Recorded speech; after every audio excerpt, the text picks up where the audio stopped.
చెప్పబోయే సాక్ష్యం ఏంటంటే నా వయసు 45 ఇయర్స్. అయన్నొద్దు, పాయింట్కి రా. నాకు పిల్లలు లేకుండే.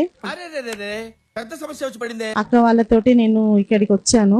ఒక రోజు రవిచంద్ర బ్రదర్ నాతో మరి ఇక్కడ అట్లా నాకు ట్విన్స్ ఇచ్చాడు దేవుడు.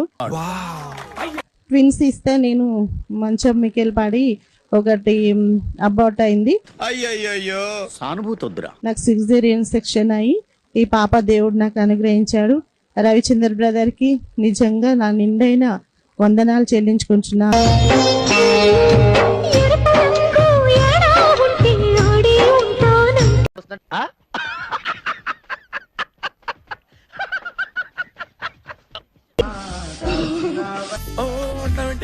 ఏమైంది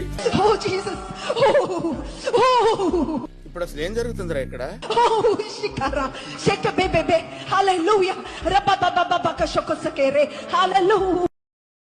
నువ్వేం చెప్పావు నీకైనా అర్థమైందా?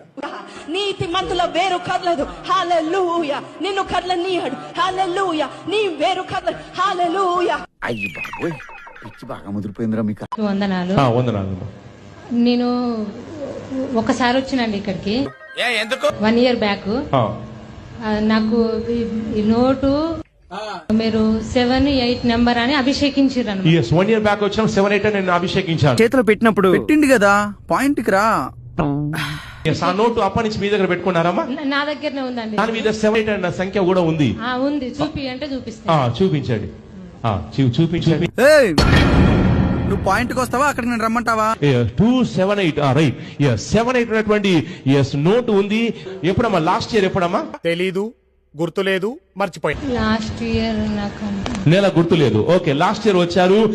నేను ప్రవచించాను. ఆ తర్వాత ఏం జరిగింది చెప్పండి అమ్మా. చెప్పు, నువ్వు కథ చెప్పు, వినండి రా, మీరందరూ వినండి. అనుకోకుండానే, అంటే నేను ఎగ్జామ్స్ కు ప్రిపేర్ అవుతా అండి.